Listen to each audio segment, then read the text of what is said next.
Okay, we are back. Boop. We can't do this by ourselves. Let's cooperate with other masters. They aren't opponents that we can take on by ourselves. There are 3 enemies. Then we'll need at least 1 more on our side. Then there are limited possibilities. People who are Magi and have a reason to fight against Castor. It'll be other masters. Tosaka, don't get mad and hear me out. Do you think it's feasible to cooperate with other masters? Alright, why do you say so? You must have a plan. Well, that's not the case, but Castor isn't someone the other masters can just ignore, right? So I thought we might be able to cooperate just to beat Castor. Yes, I was actually thinking of the same thing. I didn't say it because I thought you'd object. She says so unenthusiastically. She must not like the idea, but she must know that that's the only option we have. Well, there are 2 remaining masters now, Lancer's Master and Berserker's Master. There's no way to negotiate with Lancer's Master because his identity is unknown, but we have a chance with Berserker's Master, Ilyasville. Berserker's Master. The white girl and the statue-like giant I met on the night when it all began. She sounded dangerous, but I don't think she's cruel. Ah! Yeah, I think she would at least listen to us. I don't think she'll ask for much in return either. You idiot. She's the most dangerous for you. She was only looking at you, Shiro. I don't know what she'll do to you. What do you mean? I've only met her once, so that can't be possible. Quit scaring me like that, Tosaka. We'll stop the negotiation right then if that does happen. Then, Tosaka averts her gaze and gulps down her tea. But we can only bet on Ilyasville for now. If Archer is right about Castor's identity, Berserker would be her natural enemy. They knew each other when they were alive, so he should know Castor's tricks. He should know Castor's tricks. Berserker can handle Castor and Archer by himself. We can take care of Kuzuki while he does so. That's an optimistic thought, but does Berserker really know Castor? Yes. Archer told me that Berserker's true identity is Hercules. Well, technically it should be Heracles. If Castor really... I hate myself sometimes. If Castor really is that witch, Berserker might know her through the Argo expedition. It's just like how I don't get along with Kirei. Everyone has a natural enemy.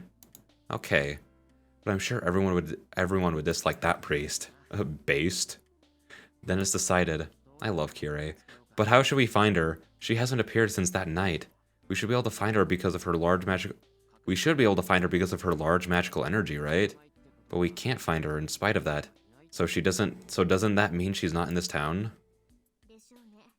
I'd assume not. Ilyasville must be having fun, watching the Holy Grail War from a faraway place. Faraway place? Is she keeping watch over the town like how Castor was doing at the Ryoto Temple? I don't know, but I have an idea of where she might be. I heard from my dad that the Einsborn family has a villa in the forest on the outskirts of town. She says so with a tense voice. A villa inside the forest.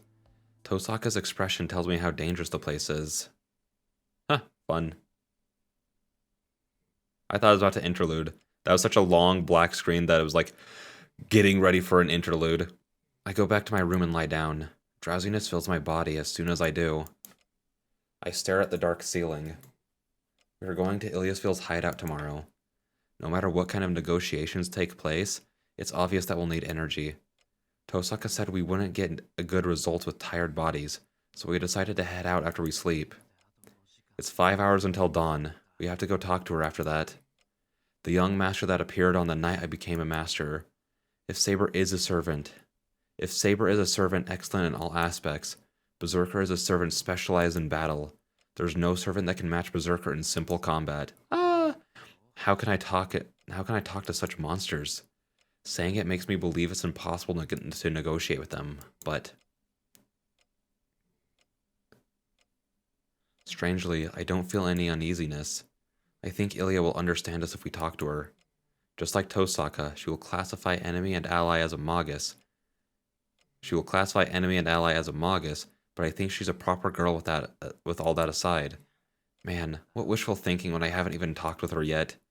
I bet he would scorn me, saying that's a convenient fantasy. But what's wrong with believing? Is it wrong to have hope for someone you haven't met yet? I realize I'm gritting my teeth. The man who told me to drown in my ideals and die betrayed Tosaka in front of me. A guy with that much trust and power switched his allegiance so easily. Archer. My mind darkens. No, it's freezing. My head cools down thinking about what he did. I'm angry. I can't forgive him for betraying Tosaka. I can't forgive the fact that he cast away his partner. I will swear here, even if that may have been the very best action, and even if it turns out that it wasn't the right choice to survive, I will never do something like that. His actions have been getting on my nerves. He told me not to talk about ideals. I opposed him when he told me I cannot save everybody. But I agreed with his words somewhere inside of me. His words are correct. The superhero my father talked about is just a fantasy, and I accepted the fact that I would have to become like him to get as close to the ideal as possible. Not wanting to do so, I openly denied the idea, even though I accepted it in my mind. But this isn't on such a level. I can't approve of him. I can't approve of his actions no matter what the circumstances may be. I won't be able to keep standing if I approve of him. That's why I can't lose to you. My words do not disperse into the darkness, but stay in the room. A few hours until dawn.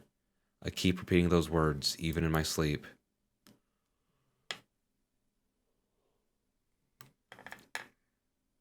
Unlimited Blade Works versus Berserker. Interlude 13-1. Unlimited Blade Works. She is alone with her thoughts in the darkness. It has been a day since she attacked the church and killed the priest. It has been a day since she declared that she can find it. No matter where it may be hidden, if it exists. It may not be the case for other servants, but there's no way someone versed in magic like her would not be able to find a relic as holy as the Holy Grail. Then there is only one answer. The Holy Grail is never hidden in this church to begin with. She sighs and puts her fingers on her temple. When she closes her eyes, heavy darkness assails her body. No, it is just a scream. It is not coming from outside. The scream comes from her body and mind, telling her that her fatigue is at the limit. It has been a month since she was summoned. Since then, she has done her best to win. Her master is an ordinary person without a magic circuit, and she is the weakest of the servants. To make up for that, she abused forbidden magic, collection from the people, the magical strings she placed throughout the town, and the control of the ley line using sacrifices. These are all the reasons why she was called a witch during her life. She has never used them before. She should have never used them, and she did not intend to do the forbidden. So, why did she end up using them for meaningless conflicts like this? She became a heroic spirit to take revenge, but she also knows it is meaningless to use the skills that labeled her a witch. She only uses trivial magic.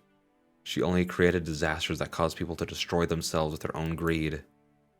That was all the revenge she could manage, so what caused her to stray from her path so much? It is all for the Holy Grail. It is natural. Oh, this is hers talking. It is all for the Holy Grail. It is natural for me to go crazy for something that can grant any wish. That is a lie. She knows the true identity of the Holy Grail. She already knows what that thing is and why servants like her are summoned. It is true that most wishes can be granted using the Holy Grail that appears in this town. It will allow her to stay in this world with physical form, and it will allow her to start a second life as a human. But, how stupid.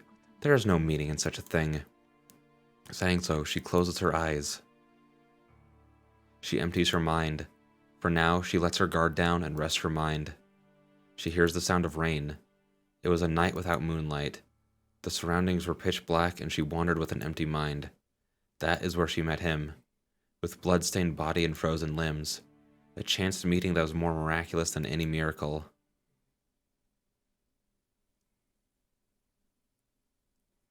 It was the mountain where the Ryudo Temple is located. Falling rain. She was stumbling aimlessly through the dense forest.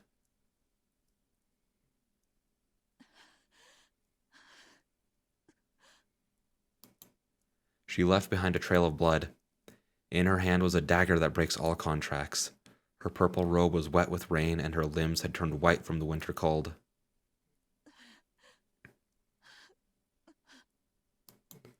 She staggered around, holding onto the trees for support. She walked on, dirtied with mud, her breath ragged, reaching out her hand as if begging for help.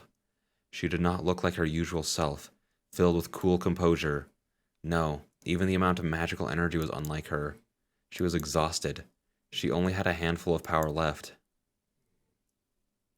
For a servant, magical energy is like a lifeline that allows them to stay in this world. But that was all lost. No magical energy was coming from her master. But that was only natural. She had just killed her own master. That was the cause of her exhaustion. She, servant Castor, was about to disappear alone as compensation for obtaining freedom.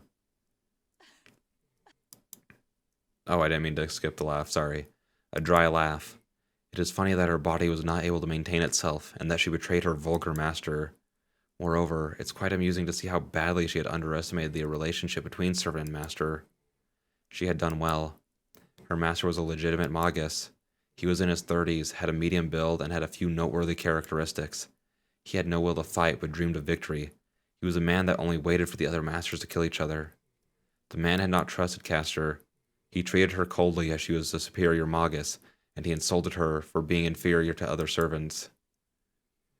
Wait, what? Hang on, I need to reread that. He treated Castor coldly as she was a superior magus, and he insulted her for being inferior to other servants. Okay. She gave up on him after a few days. She acted as an obedient servant and filled the man's conceit. In short, she made him use his command spells for meaningless things. She told him he did not need the command spells. She made him believe that she would be faithful to her master even without the command spell. It was his fault for believing in her. The master used his third command spell for a meaningless thing and was killed by... How do you get tricked into using the command spells before the war even starts? What an idiot. Okay, I was like, he was probably a huge dick, and I'm pretty sure he also does awful things. I don't know if this is going to go into that, but the anime did.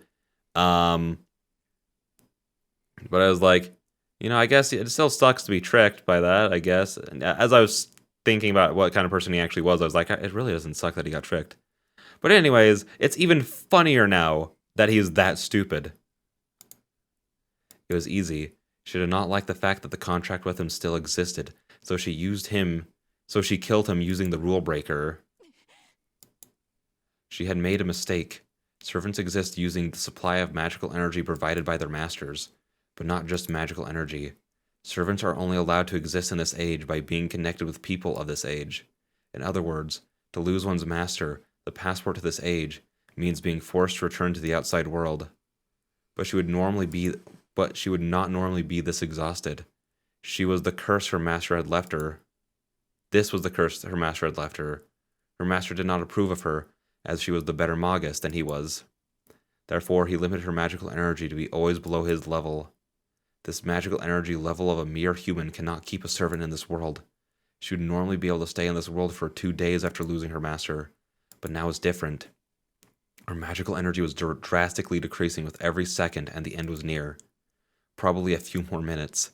She would disappear if she could not find her next master in that time. She would disappear before she could fight, unable to do anything. She would be a pitiful servant, summoned only to be trampled upon. It was vexing. But it wasn't anything out of the ordinary. It had always been like this for her. She was treated unreasonably like this all the time. She was always used as a tool and was never understood by anyone. Yes, her life was always controlled by someone else. Her mind was destroyed at a young age to save a hero chosen by the gods. Just for the sake of a hero, the goddess of beauty happened to favor. The goddess cursed her to blindly love a man she had never seen. The girl betrayed her father, and she was even forced to betray her own country. There was no memory after that. After everything was over, the girl who was a princess was in an unfamiliar country. A girl that betrayed her father, the king, for a man. A witch that cut apart her own brother and threw the pieces into the sea to escape her native country. And the man who wanted it done cast her aside in order to become king, saying he could not marry a witch. She was controlled and taken to an unknown country, was marked as a witch, and was the only person she could rely on, threw her away. That is her origin. There is nothing people can blame her for, and people around her were aware of that. But still, people continued to demand her to be a witch. An evil to protect the king, an evil to be on the receiving end of evil superstitions. People wanted a convenient scapegoat that they could blame for any disaster. This pattern has never changed. People demand easily understandable evil to reassure themselves of their own goodness. In that regard, she was the perfect sacrifice. The father she could rely on was in a distant country. Nobody defended her, and people gladly blamed her for all the ugly things in their world. They decided that every ugliness was the witch's doing, that they are poor, that they hate others, that humans are ugly, and even that people die.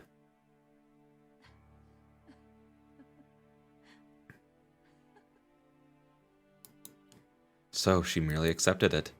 Since she could only live as a witch, she decided to live like a witch. She swore to show them the ugliness of the wishes they demanded of her. If people do not know their ugliness, so be it. They can stay ignorant, go to hell for their own crimes, and suffer forever. They won't be able to get out of hell. They will suffer forever as criminals, because they do not know what crimes they have committed. That is the reasons for existence she imposed on herself. That is the only role people gave to the girl, to the one called the witch, who never had a free will.